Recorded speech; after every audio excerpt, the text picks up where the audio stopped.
So, to sum it up in a nice, neat little package, the most recent Saturday Night's main event that went down on May 24th of 2005 nonsense, whatever that means, was a mixed bag. Now, I'm not going to make my commercial joke here because I did it over on Ups and Downs for What Culture, so make sure you go check them out. And please do subscribe to me too. The button's right there, I'd appreciate it. But I'm a positive Pete. You know this, and I guess it's a double-edged sword, and I respect it massively. Some people think that means I'm just going to be nice all the time. That's not what being positive is. Positive is still being critical, but doing it in a pleasant way, and not just being like, oh, it's the worst thing I ever saw, I hate everything, I'm gonna stab myself in the eye, which is what a lot of people do. Let us start with the things I didn't like. I think that's the best way to do it. I'm just a little bit stretched. I need to see how it's going to play out. That one of the matches we're getting in Money in the Bank is now Jey Uso and Cody Rhodes taking on Logan Paul and John Cena. It feels very much like a TKO main event, which sounds utterly ridiculous. But I understand that the John Cena retirement tour, I've been a big fan of it. I'm the outlier here, totally cool. I totally understand everybody's criticisms. But to me, it's been sort of moving in a sensible way. Adding in Logan Paul just feels like a way to go, he's a big star outside of wrestling. We should try and rope more people in, which I also don't mind. That is the very point of Saturday Night's main event, hence why it's on network television. They want to try and get new fans. But I am only going to enjoy wrestling the way that I want to enjoy it. Perfectly happy for anybody to come through the door. I'm not a gateway fan by any stretch of the imagination. Even if you only watch Raw, you're still a wrestling fan as far as I'm concerned. But the rumor was originally Travis Scott was going to be in this match, and I suppose that he was going to take the place of whoever. I can't remember now, but it's out there. It was a 6-man tag, and we were going to throw some other people in there as well. I would imagine they sat down, they reevaluated and just said, listen, Travis Scott is not going to be ready, or whatever. I'm totally speculating here. But even reducing it down to this, and Logan Paul is very talented. He's a very, very good wrestler. The match with Jey Uso, perfectly fine. Had an okay time watching it. But it's just not the kind of, let's call it a main event, a big match, a semi-main event. It's just not something I want to see when you have John Cena and Cody Rhodes feuding with each other. Actually pretty pumped about Cody Rhodes and Jey Uso getting back together because they have wonderful chemistry, as we saw at that press conference, whether it was 1 year or 2 years ago. And you could even argue it was at that press conference when a lot of us spent on that Jey Uso, man. He's a lovable guy. I hope that he gets a bunch of success. But it was one of those rare occasions, which is why I just wanted to get it out the way, where Saturday Night's main event finished, or a WWE show finished, and I thought, oh, I'm not pumped for what they just sold me on, which is a shame for me. But as I always say, this is where the positive side comes in. Of course, there's going to be a bunch of people out there that are so pumped for this. They can't wait. They think it's the greatest thing ever. I say more power to you. Don't let anybody knock you down, especially the grifters that will go, oh, my opinion is better than yours. No, it's not. I'm very blessed to have this platform, and I've worked super duper hard, but lots of people work super duper hard. And when you come and you join my team, your opinion rules, my opinion rules, everybody's opinions rules. There is no good, there is no bad, unless you get personal and start attacking people, and then I will show you the door, but I give you a cup of tea to keep you warm. So yes, not for me. Jey Uso versus Logan Paul was perfectly fine. It was perfectly acceptable. I always go on instinct, right? That's what I mean. I don't ever try to prejudge anything, but I am a human being. But when John Cena pulled the referee out of the ring when Jey Uso was going to win, on the one hand, smart. It made you go, oh my gosh, John Cena is actually going to make Logan Paul the world heavyweight champion, which I don't think anybody wanted to see, or at least a few people did, maybe. So that was quite smart in order to take you on a roller coaster. But when everything else happened, I kind of groaned. I kind of went, oh man, I don't want to see this. I think a small reason for that is there is distractions and interference in every single match. But it's John Cena, man. Absolutely one of the best of all time. And everything he's done up to this point, I've been like, John, I'm having so much fun with you. This was the first time. I don't want to say I rolled. That's a little bit too extreme. I did pick up again straight after that because Cody Rhodes coming back. I love Cody Rhodes. He's my hero. He's my favorite. So it's been, what, a good month or so? 6 weeks. It's a long time for a wrestler to be away in the modern day. So it was kind of like a roller coaster effect, or dare I say, an up and down moment. Again, you can check it out. But when all the things had settled down, again, super pumped that Cody was there. Super pumped we're getting the Jey Uso tag team once more. But just not something I want to see at Money in the Bank. I can't help it. I sat there like Star Wars and I searched my feelings. Now, this will lead now, I'm convinced. I'm probably going to be wrong as I usually am, hence why I lost my hair. That SummerSlam now, the big match will be John Cena versus Cody Rhodes Part 2. I think Cody Rhodes is going to win. And for the last 6 months, John Cena is just going to be back to being a babyface. Because otherwise, you are sending a good guy out there to die when we get to Boston in December for John Cena's last match. Nobody's going to boo him. You can't have Cody Rhodes win back the championship there unless you do want to turn him heel, and that would be dumb right now. Again, go and listen to the reaction. So I think we sort of draw a line under the John Cena thing in, August 4th, whatever the Flub SummerSlam is. And then, yes, I think we go to Paris soon after that. So when they do the European tour, he's a good guy again, where he's probably going to get cheered, and we're done. As for Logan Paul, I suppose he could beat Jey Uso for the World Championship. I don't think he should. I think there has to be a Seth Rollins or a Gunther. Logan Paul could get involved in that Gunther-Jey Uso match now post Money in the Bank. Or maybe that's it. Maybe he joins John Cena, they lose, and then we go on to do something else. Although, if Cody is going to win the championship back, then John Cena and Logan Paul are probably going to win that match. I don't know. And again, there's every chance I watch it and go, I was totally wrong. Which is why I never like to get too crazy about this stuff, because then you've got egg on your face. But yeah, Saturday's main event ended. I was like, match was fine. I like Jey Uso. I love Cody Rhodes. John Cena's always going to be my guy, but I didn't get much out of it. And it doesn't matter, right? It doesn't matter. There's so much wrestling on TV. You throw some stuff, some of it sticks, some of it's not going to land, and we move on to something else. I did think the best, or at least one of the two best things on the show was the opening tag match. CM Punk and Sami Zayn versus Bron Breakker and Seth Rollins had mega heat. CM Punk is just mad over now. If there weren't any plans to turn him heel, we need to stop those. Nothing on this show really got super duper cooking because nothing really had time to. We had 5 matches in 2 hours. But this achieved what it needed to achieve. Like, they didn't wrestle at all. They were fighting and they were punching each other in the face, and eventually they charged their meters. They were going finish, a Paul Heyman classic, and then some they got and some they weren't got. When Sami was going to win, he got grabbed by Seth Rollins, then Paul Heyman grabbed him, and the big story, and what we need to talk about, is that Bronson Reed made his return, crushed CM Punk through barricade, destroyed Sami Zayn with tsunamis and splashes, and then before all that, Bron Breakker had hit the spear and got the 1-2-3 over Sami Zayn. So that's just a smart thing to do. That he's not a rookie at all, but we'll call him the rookie of the group, gets the victory to prove that he is of worth to the stable. And then there was some nuance here, in the sense that Bron was like, I'll fight you, Bronson Reed. Bronson was like, nah, mate, I'm part of the group, because Seth Rollins gave him a hug.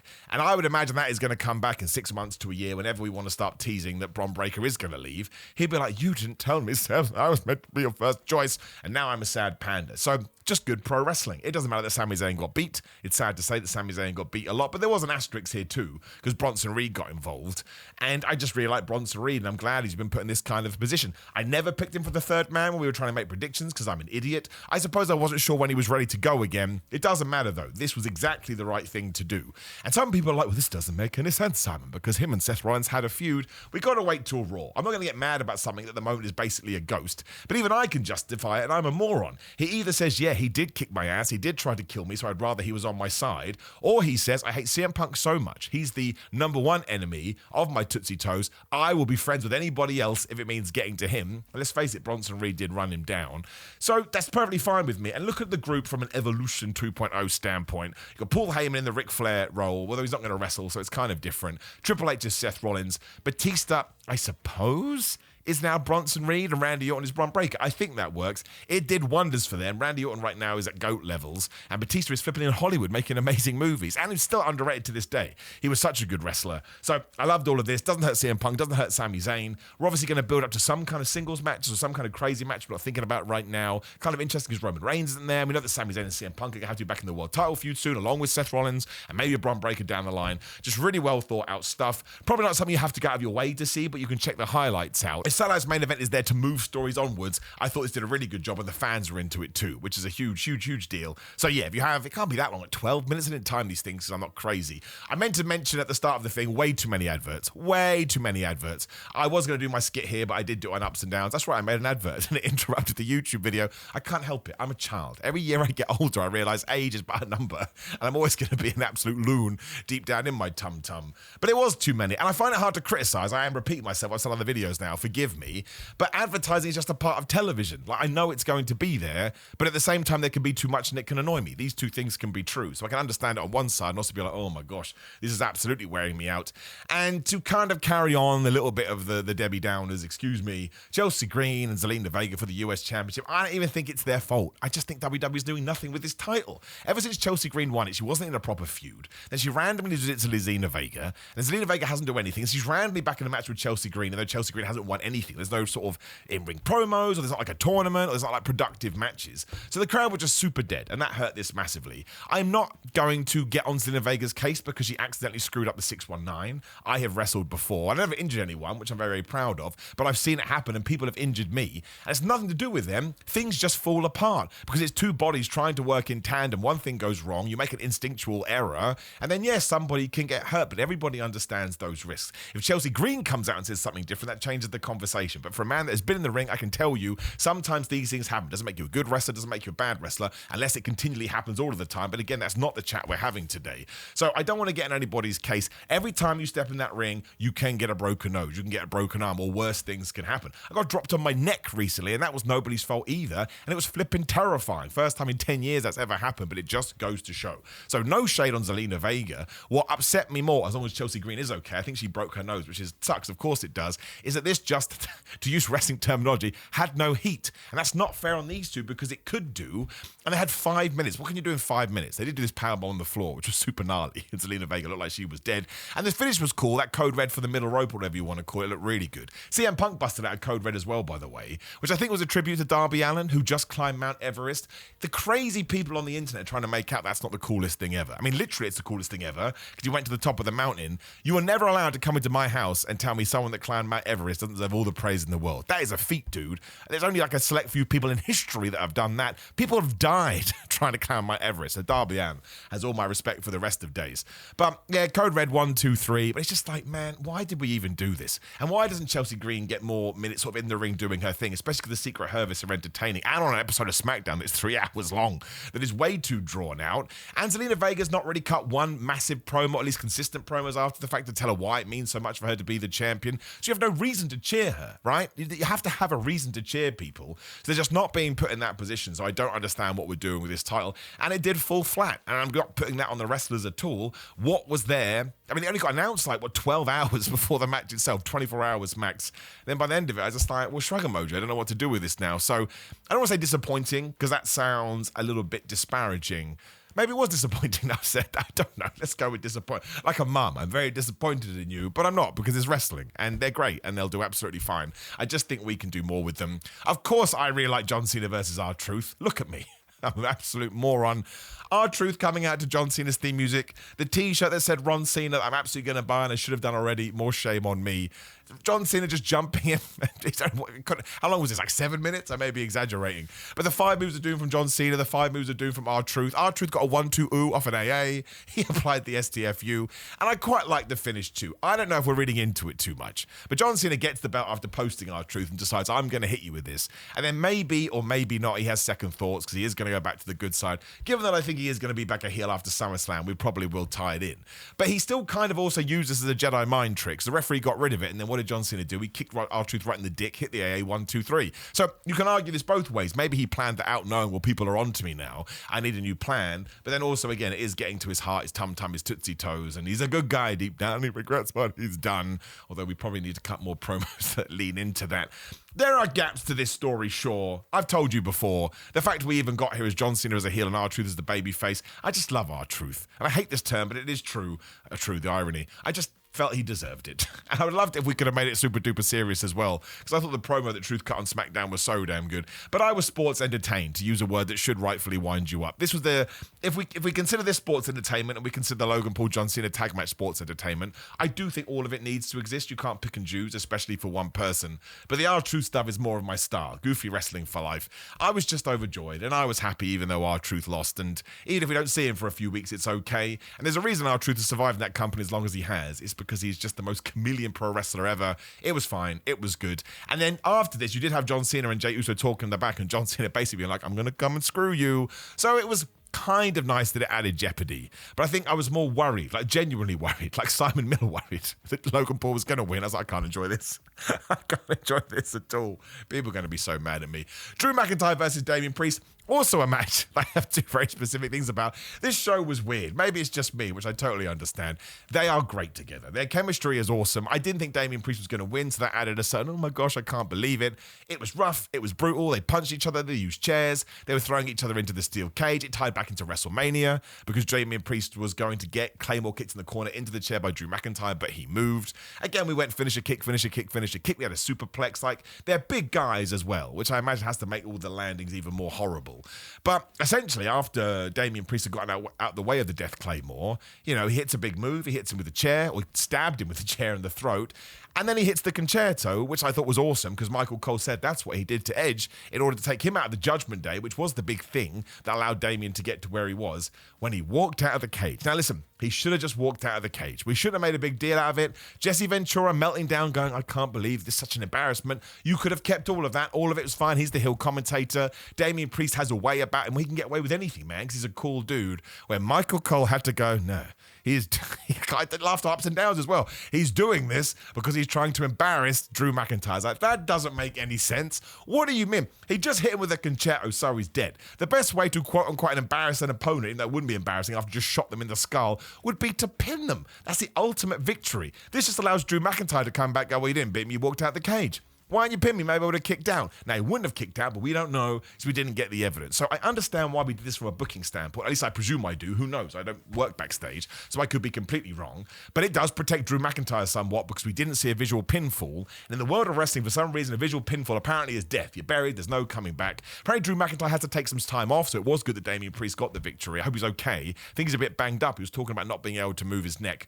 But I think Damian Priest, given the star that he is, the work that he's done over the last 12 months, could have pinned Drew McIntyre. Right? Maybe it was Drew's call. I do not know.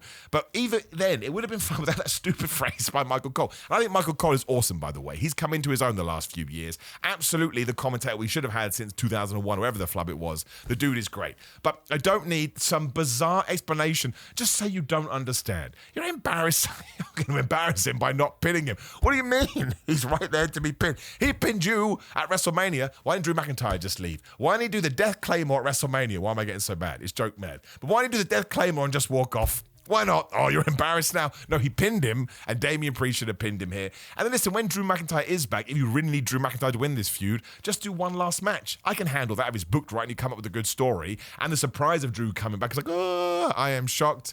It's not really that big a deal. For some reason, it hit me hard. And Jesse Ventura going nuts about how stupid this Raw was. Have him on every show. He is like someone that obviously isn't properly affiliated to WWE. So he'll say whatever he wants. I'm a big fan. He really, really does make me laugh. And then, of course, we got Logan Paul versus Jey Uso. We've talked about it. It was short. It was fine. It was mostly about the Cody Rhodes comeback, which is awesome. Genuinely, it made me happy. And I'm excited about SummerSlam. And the cool thing about this is everybody erupted. Remember that? Oh, Cody Rhodes is going to get booed now. No, he's not. Cody Rhodes is like the best baby face ever, and I'm never going to boo him. He's my modern age Bret Hart. He can do whatever. He get on a microphone and go, Simon Miller, you're responsible for all of my woes. I'm like, you're right, Cody. You're right, and I'll back you to the hilt.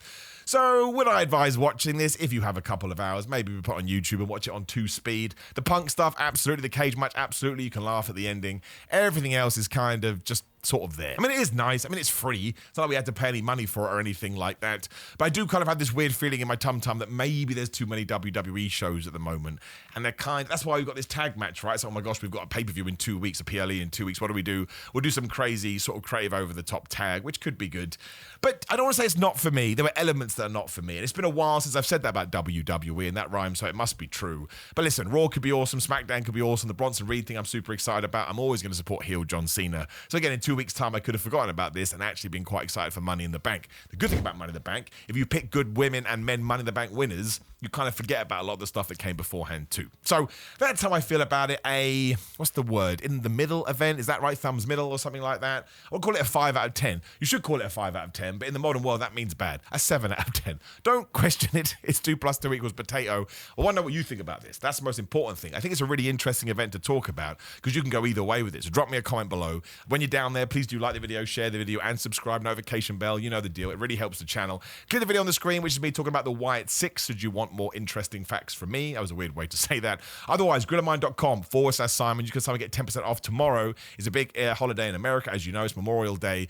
Crazy sales. So make sure you go on there from tomorrow and use my code. You get a bunch of money off. It ships worldwide too. The Patreon is back. Patreon.com/Simon316. I'm recording this on a Sunday. Monday is when we're going to do the watch along for Hell in the Cell 1998. It's only $5, so you can sign up for that. Otherwise, come say hello on Simon316. It's always nice for social media followings to go up because we're absolute lubers deep down. Otherwise, Simon Miller on Cameo for personalized videos. They're super cheap too, like $10. I would love to do one of them for you. Simon J. Miller on TikTok for wrestling and football madness, and then Pro Wrestling Tees and Big Cartel for merch. Now let's all rest. There's too much wrestling on TV, but I guess we're blessed at the same time because we can pick and choose. I can't. I have to watch it all. But again, what an amazing job, right? Which is why I'm never going to complain. I love you, my friends, and I'll see you soon.